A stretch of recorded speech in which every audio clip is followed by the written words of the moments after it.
Hello everyone! Magandang araw sa inyo lahat at dahil nga makulimlim ang panahon ay naisipan naming dalawin ang puntod ng aking mama at papa at ng ate ko. Kasama ko syempre ang aking growing guwapo. Yes, ayan, at meron nga kaming daladalang bulaklak. Ayan, so dito ay papasok na kami sa Villa Pilisa kung saan dito nahihimlay ang aking parents. Yes, at nauuna na nga ang aking growing boy umakyat. Yes, ayan, so doon sa spot na yon sa taas, doon kami pupunta. At ayun ang aking growing boy Julian, paakyat na. At nakikita nyo ba yung may mga bundok-bundok na yan, diyan kami pupunta. Ayan, so medyo ikot ko lang kayo dito sa area na himlayan ng aking mga parents.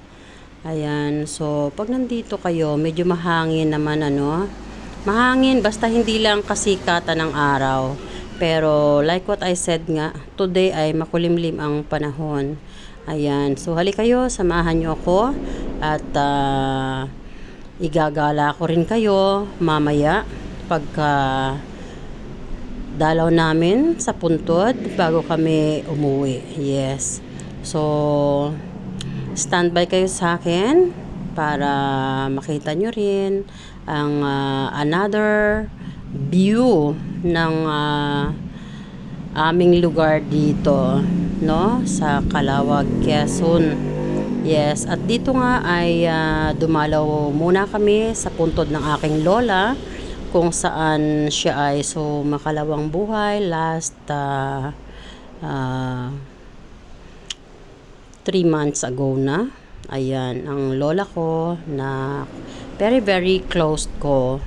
At ito naman ang kanyang asawa, si tatay. Si tatay ay medyo matagal na siyang sumakalawang buhay. Si inay, just 3 months. Ayan. Ayan mga guys, syempre pag may dala ako sa mama ko, lagi rin ako may dala sa aking lola. At mayroon ngang parang dumalaw long ago, may naiwan pang soft drink sa kanila. Ayan. So, lagi ko silang dinadalaw almost every week or every second week of the month. Yes, so dito nga ay may nadaanan kaming cactus. Napakaganda ng kanyang tubo, no? Ayan. So, ito ay bago kami makarating sa puntod ng mama at papa ko. So, ayan guys. Oh, mayroon pa ditong nuni, 'di ba? Yung anti-cancer na herbal. Ayan. So, nauuna na yung aking growing boy. At napakaganda nga ng tubo nito, oh. Itong bonggabilya na ito na nasa corner. Sabi ko nga, napaka-healthy ng pagkatubo niya. Ayan. So, dito nga ay nakarating na kami sa puntod ng mama at papa ko. Ayan, ang mga picture nila ay medyo faded na. Ayan, dahil siguro laging naiinitan, nauulanan, so nag-fade na yung kanilang photograph sa kanilang lapida. So, halos hindi na makita. Good thing, memorize namin, no? Siyempre, family member namin, kaya memorize namin.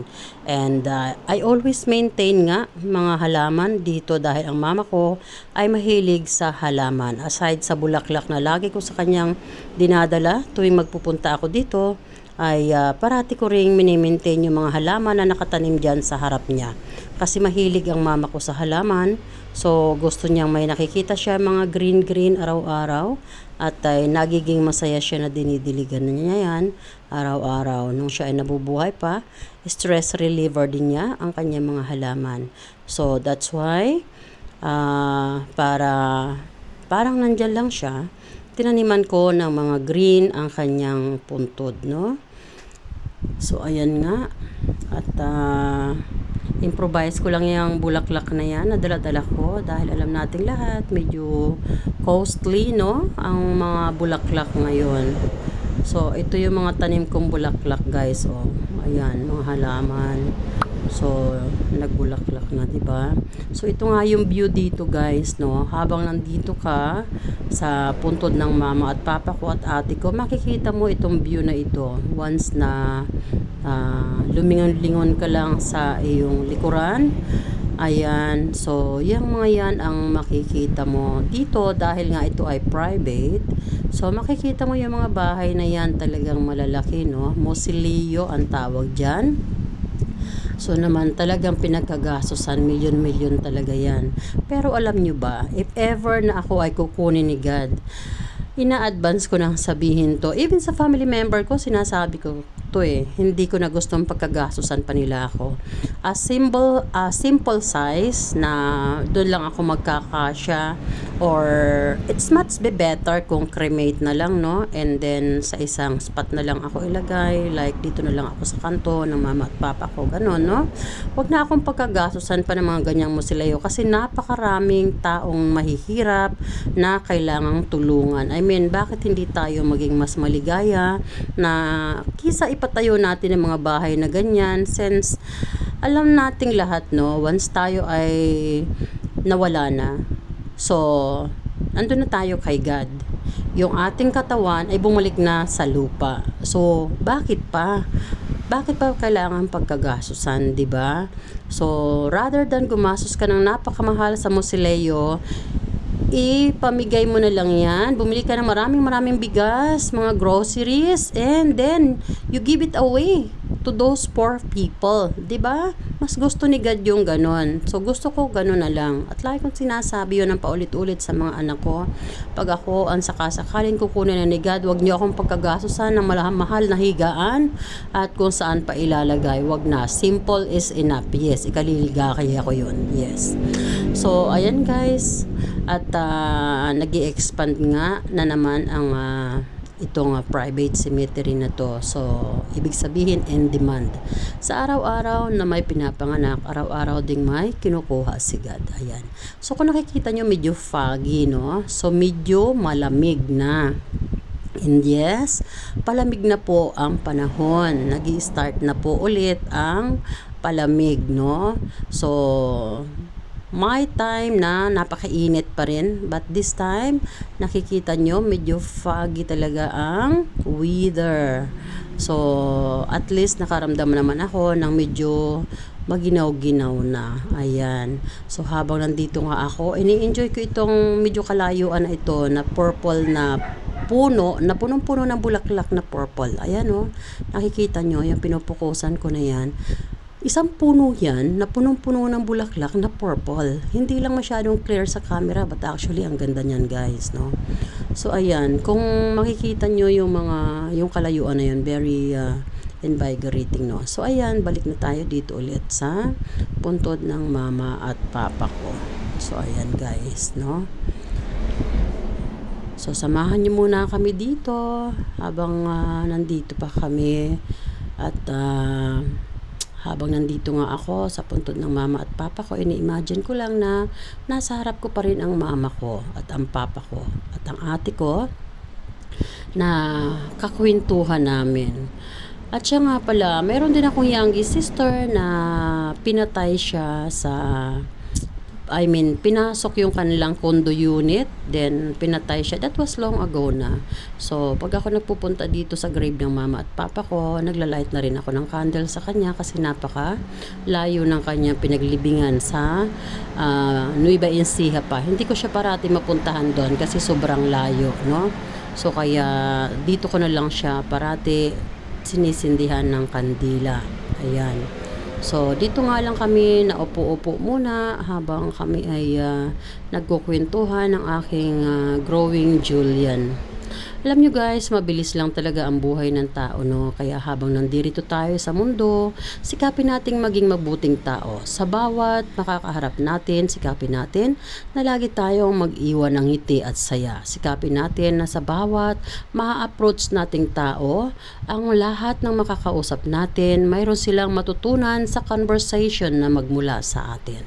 Iwasan na rin natin na makapag-add further sama tayo ng loob sa kapwa-tao natin. Lagi tayong magpasaya. Lagi tayong magbaon ng ngiti at saya sa puso natin. Para yun ang maiko-contribute natin sa bawat tao na nakakaharap natin. Mas masaya yun guys na hindi mababayaran. At dito nga ay may mga magagandang bulaklak. Ayan ay wild, no? Wild lang yan. Yan yung tinatawag namin na buntot pusa. Pero ang gandang tingnan, di ba? Ayan. So, dito lang din yan sa neighbor ng mama ko. Dito sa kanyang grave. Ayan. So, magkakatabi lang. So, ayan. So, nag-ikot-ikot lang ako dito. Ayan. So, para ipakita ko sa inyo. O, di ba? Ang gandang tingnan. Ayan. So, pag tayo ay sumakalawang buhay na, hanggang bulaklak na lang at dalaw ang may pagkakaloob sa atin. Pero ako, sabi ko nga sa mga anak ko, kung sakasakali, wag nyo na akong dalawin para wag na kayong maistorbo.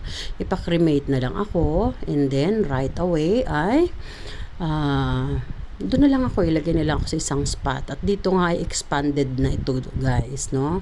Panibagong spot na ito ng isang corner dito sa Villa Pilisa, which is ini-extend nila, no? Extension. Ayan, so lalakihan pa nila ang private cemetery na ito dahil nga malapit na siyang mapuno. So ayan guys. So dito nga ay medyo napa-stop lang ako dito sa cactus na ito dahil napakaganda nga ng kanyang tubo at napatingin nga din ako sa cloud. So sabi ko ang ganda naman ng cactus na to at ang ganda rin ng cloud. At syempre dito sa medyo taas nga ay nakakita rin ako ng nasa corner na grave at may magandang bougainvillea. Look at this. Ang ganda 'di ba? Sabi ko nga ang taba-taba nito kasi siguro Class A fertilizer. O, di ba, Garrett? So, ayan. At nag-video-video nga lang ako dito. Alam natin, no? Minsan, ang buhay, wag nating ipahalata sa tao na overloaded ang ating dibdib, no? So, ngiti-ngiti lang tayo. Ayan, video-video lang, no? Para hindi halata. So, ayan guys, no? So, ito pa ay another extension. So, ini-expand nila itong cemetery na to. So, medyo malaki-laki na. Ito ay sa isang corner. At iyan, nilalagyan nga nila ng design. So, if you notice, kanina umakyat kami sa hagdan, di ba? So, ganun pa rin yung style nila. Ayan. So, parang hagdang. Kung mayroong hagdang palayan, ito naman hagdang cemetery. So, ayan guys, nakita nyo. So, hindi pa yan nadidevelop, dinidevelop pa lang. Pero nakikita nyo na yung magiging outcome. O, diba? So, parang stairs din ang magiging design yan. So, ayan. So, by follow, makikita nyo na mas wider na ang cemetery na ito. And yes, ito po ay malapit lang dito sa Calawag, Quezon. And this is only walking distance from my home. Yes. So, pag nagpupunta nga kami dito ay naglalakad lang kami. Yes. So, exercise na rin So, ayan guys. So, tingnan nyo yung cloud.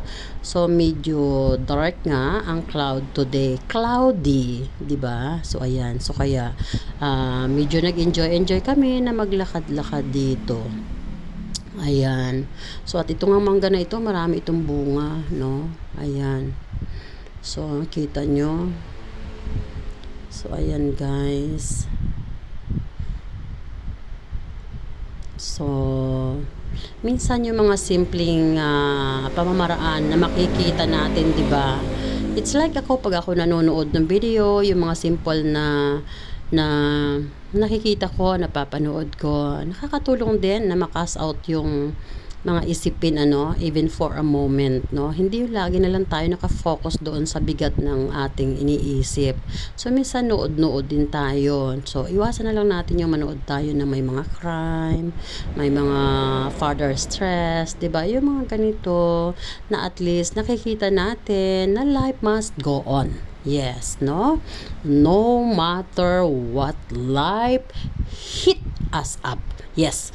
So patuloy lang ang buhay at lagi tayo maging masaya, lagi nating dalhin ang ngiti sa ating mga labi at lagi nating diligan ang pagmamahal na itinanim ni God sa bawat puso at isipan natin. Pero ang pagmamahal na iyon ay hindi nga lang natin may pagkakaloob sa ating sarili, kung hindi sa ating mga kapamilya din at sa ibang tao man. Lagi nating tatandaan, sa bawat ngiti na naibibigay natin sa ating kapwa-tao, yun ay nagdadala ng priceless happiness sa kanila. Napakaganda ng cloud na ito. Tingnan nyo, colorful, oh. Ang ganda, ano? And yes, habang nagbibideo ako dito, actually nakafocus yung eye ko doon, no? Iniikot-ikot ko lang ang camera pero nakafocus yung eye ko doon sa cloud na yon na colorful. Very invigorating siyang tingnan. And yes, every now and then nagpapalit ng color. Once na nag-move yung cloud, so magpapalit siya ng color. Ayan, tingnan mo, may naging orange na doon, may naging light yellow. O, di ba? Kanina it was a purple. O, di ba? So, now naman, nagkaroon na ng light green. Look at that.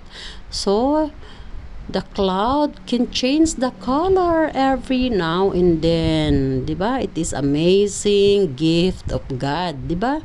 Yan yung mga regalo ni God sa atin na libreng-libre, no? So, dito nga mga guys, talagang it is depends on to our appreciation. I-appreciate lang natin yung every single thing na regalo ni God, magiging masaya na tayo, diba? So, ayan guys. So, bago kami umuwi, ay meron ako nakita kaninang barbecue area at kasama ko nga ang aking gwapo na si Julian. Ito na kami sa barbecue area. Yan. O, diba? Ang bango-bango ng barbecue. Alam nyo guys, amoy na amoy ito dun sa bundok, no? Na pinanggalingan natin ang amoy na ito. Talaga naman. O, yan.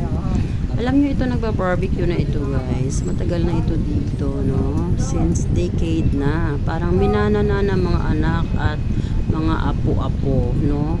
Natatandaan ko, bago pa lang itong private cemetery na ito, nandito na ito sila. So, parang ayun nga, minana na ng mga anak-anak at apo ang business na ito.